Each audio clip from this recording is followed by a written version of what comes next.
Hey guys! So, no episode of Atlantis this time, and no other side video thing that I do, now and again. Nope, we're gonna be doing a Q&A to celebrate how I got to 10 episodes. So, okay, we're gonna go off script again. Okay, let's see, how good I can be. How good can be. We'll find out. But first off, I want to kind of say how I noticed that recently my channel has gotten an influx of subscribers, and it surprised me, and I just want to say thank you to everyone that's subscribed. It makes me so happy to see you all here and to be interested in my content and the story that I am telling. And thank you to everyone that has stuck around since the beginning, or even if you just found me in the middle at some random point. Either way, you're here and it makes me very happy and it means a lot to me. So thank you to the person that is listening now. And yeah, so I just wanted to say that before we get right into it. So yep, let's start with the questions. I'm going to first cover the questions from my Patreons first. My patrons. That is the word I was supposed to say, my patrons. So, the first question that I have is, how many campaigns have you been part of, and which was your favorite? I actually had to prepare this answer because, Jesus, I've been in a lot. From my memory, I was able to count 26 games that I've been in. Which half of them were big campaigns, but how many actually finished? I hope, well, that silence kind of answers it, doesn't it? Yeah. Finishing a very long game is rare and hard, but I played through them and it was fun. As for which was my favorite, that's really hard to answer.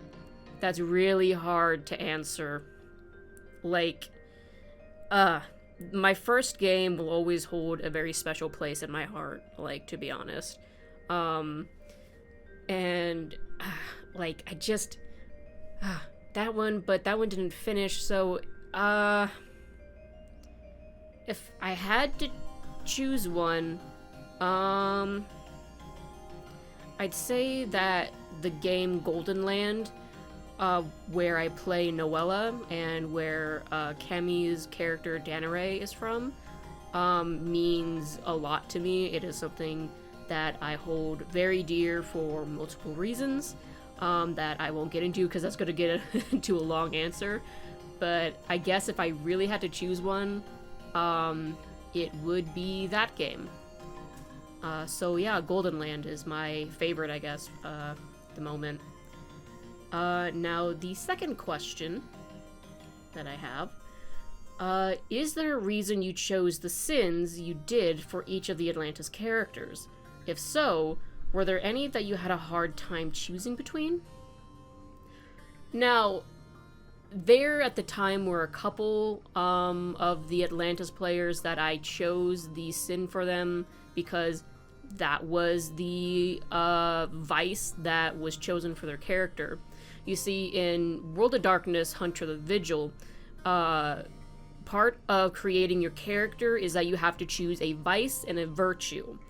Because if you act on either of them, you can get what is called willpower in the game, which you have a limited supply of willpower, and you can basically spend willpower to get a bonus to your dice. And if you act on your vice or your virtue, you can recharge your willpower. So, I already knew the sins that these characters were most kind of leaning towards.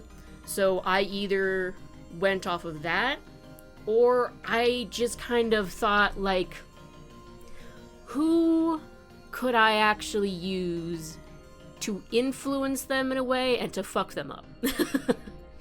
So, yeah, I probably had the hardest time choosing if I wanted to use, probably, I feel like greed and sloth were a hard one to choose because none of the players are really greedy, and I wouldn't exactly, like, call them sloth-like either. So, and they didn't really have, like, any kind of, like, personal thing or whatever that I could just kind of twist it like. Like, for Quinn, I was able to twist envy easily for her because she's an emotional baby, and she has a lot of shit going on for her. It's not a fun time. It's very easy to become envious of other people that are not having a bad time. But for greed and sloth, it was a bit hard, so I kind of had to do just, I just kind of had to bullshit it, which is most of what I do. But it ended up working out in one way or another, so, you know, it was good. And you'll see how it worked out as we go. But for now, I'm gonna move on to the third question. This person says, I love Atlantis and your art is amazing. Oh, thank you so much. Thank you. Is there any other type of videos you have in mind for the channel? I have, well, just more story videos in mind, basically, because I have a lot of stories of a lot of different games that I would love to talk about and, like, tell you all. So I basically have more story ideas, and it's the formatting of them that I'm not too sure how I'll do it. Right now I'm actually, for the next part of Atlantis, I am messing around with the formatting of how I'm going to do that. Instead of doing my basic speed paint in the background and having characters show up, I'm going to try something a little bit different, and we'll see if you guys like that better or not. And if not, I just go back to how I was doing things. You know, easy as that. But for other things, I might mess around. I might try to go the Dingo Doodle route. I might try to do an animatic. Who knows? We don't know. I don't know either. I don't know why I talked like that. But anyways. I also have plans to actually record a future game that I'm going to run. So you guys will actually get to experience what an actual game by me is like. I look forward to that. It's way off in the future though, because I have to finish a current game that I'm running. So after that's done, we're gonna be working on that. And that's gonna be fun. Now then, the fourth question I have is, what would you say are your favorite and least favorite parts of anatomy to draw? Oh my god, okay. Like, to say every artist's answer, I hate drawing hands and I hate drawing feet. They're hard. Sometimes you have a good day, but a lot of other days it's just like, oh god, what is this deformed octopus? I don't know. Just, I wish people didn't have hands. Just have nubs. Everyone just have nubs so that I don't have to draw them. I also really don't like drawing characters that are like hunched or bending over. It's really hard for me, and I really need to work on that and go off of references more and whatnot, kind of practice it, because I hate it every time. Besides that, my favorite part to draw in anatomy, I guess I'd have to say that I've been more comfortable recently with drawing the neck to shoulders area that kind of connects and whatnot, as well as the torso. I've been feeling a lot more comfortable with that, and I can kind of enjoy that, I guess. I didn't want to just say the face, because face is fun, hair is fun, I like doing that, but to not give that kind of overused answer, I would say the torso. Yeah, torso is probably my favorite. Now, what inspired me to do art? Boy, do I have a story for you! Because you see, when I was a kid, I I only drew very crude vampires, and then I drew dinosaurs eating people. And then Yu-Gi-Oh! Was a thing. And I just drew, like, the Egyptian eye over and over and over. I didn't draw anything else, I just drew that. And then I got into Naruto, where again, I didn't actually draw any of the characters, really. I just drew, like, the symbols of the villages and everything. But then, I learned that you can make your own characters. And you can roleplay them. And you can edit pictures on your computer. And so, basically, kind of what started this whole spiraling downhill thing for me is just... I wanted to put myself into Naruto, man. I just wanted to be in Naruto. I love Naruto. So, that's, I guess, mainly what got me into digital art. MS Paint and just editing over things, which is, yeah, that's how I learned. But what kept me with doing art is that I'm not good with words. Words are a weak point for me. And so, like, I also have strong feelings about things sometimes, like, of course, as, like, a teenager, like, young person does. And art just became an outlet for me. Art became an outlet for me to express whatever I was feeling at the time, whatever I was thinking at the time, because I'm a lot more of a visual person and everything. That's just how I expressed myself. So in the past, that's what I drew, like, a lot, was just myself, and or characters that I identified with, that felt like me, or that was a self-insert. And so I just drew that out because that was the way that I could actually, like, communicate and have, like, positive interactions with. Otherwise, interacting was just kind of hard for me. So, yeah, that was probably, like, on a deeper level what inspired me to start doing art. It was just that being my way of communication and actually showing things. And, oh, where do... The next question was literally, where do you find your inspiration for art? Well, there it is. It's my emotions. The emotions and the things that I like. Yeah. And just, I get excited by stories, and I want to show emotional and, like, these moments, and that's what inspires me, is that I want to show people something, I want to communicate something, and I want them to feel something. Even if it's, like, something very basic and small. It doesn't have to be some big, really deep meaning. You don't need to be solving the world to make art. Like, you don't. I'll stop there before I go on a big thing. No, the next question is another inspiration question. However, it's about how do I find the inspiration to draw what I do in my videos? Do I have a set list of things to draw, or do you just think of something and draw it? I just kind of choose whatever I want to draw at the time, and I make that the art for the video. I just kind of record myself doing it. Sometimes the art is related to the video itself and what's happening to Atlantis. So I'm inspired by that part of Atlantis itself, or, like,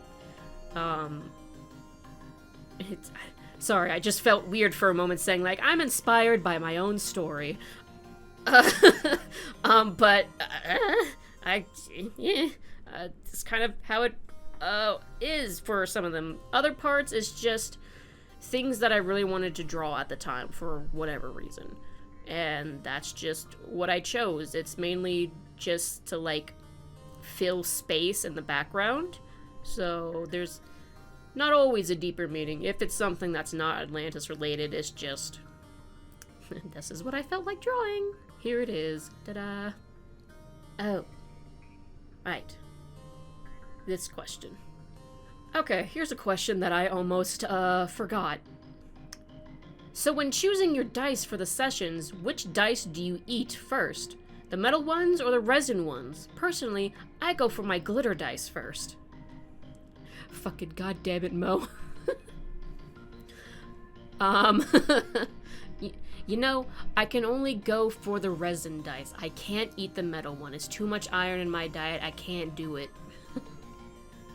No, but really, for when choosing dice for a session, I am all about color coding and, like, the feel of my characters. If these colors match the character that I am playing, I will use those dice. If the colors do not match them, then I throw them away. I must get different dice.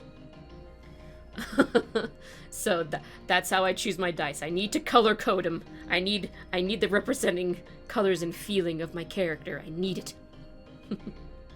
Okay, I'm good at this, I promise. Okay, I'm just gonna end this on this last kind of couple questions that I really liked. I need to stop saying but I freaking... anyways, what has been your favorite moment out of the events that have been shown thus far? That is a good question.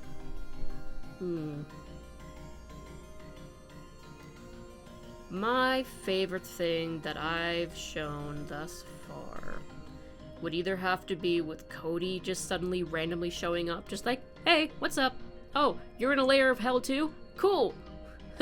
I'm here too. What's up, my guys? Him just being like that. Or it would probably be Quinn's part with the 7 sins.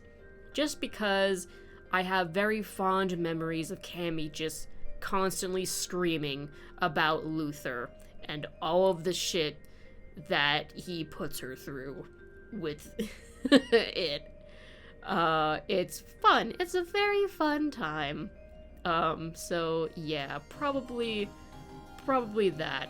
You guys meeting Envy. That's one of my favorites. And then the last question is, did you introduce Muffins, the therapy cat, with the forethought of helping the party... Why do I feel like I just said that wrong? Okay, let's try that again. Did you introduce Muffins, the therapy cat, with the forethought of helping the party solve the Egyptian museum puzzle in episode 10? Or was there a different reason? I had no forethought on that at all, actually. I just made the puzzle, and I just had it be in Egypt, because it's just, that's a very old place with a lot of lost, like, information. Well, probably not lost, because I don't know, but, like, it's a very, classic kind of place to find lost things, I guess is why I chose Egypt, but I did not introduce Muffins with the, like, planned thing of Muffin being something to use to solve that puzzle. I did not think of that at all. I introduced Muffin, the therapy cat, because Adelaide is having a very, very rough time and goes into some darker places, to be honest. And I, at the time, was trying to think of things that I thought could help her. And I knew that therapy animals and pets were a thing. And cats are about her favorite animal, so I thought it would be nice, like, you know, just as a little gift, a little present for the character, to give her a therapy cat. And yeah, the cat is supernaturally trained, so it doesn't react and freak out to supernaturals, and it can pick up on a lot more things than what a normal therapy cat would, and has like a little alarm bell on its collar and whatnot, so then if there's ever like a very dire problem with Adelaide, the bosses will come to help her immediately. But yeah, it was mainly just a gift for Adelaide to just give her a little nice thing, because she's been through some rough shit, and she was not feeling good. So, yeah. That is why I introduced Muffins. I'm repeating myself because I have issues in talking, and that's just one of them. But yeah. So I think I'm gonna end it there. So yeah, I hope you all enjoyed this video, and I can't wait to show you guys what happens next in Atlantis, as well as any other future videos of mine. With that, I'll see you all in the next video. Until then, keep your heads above water. Bye!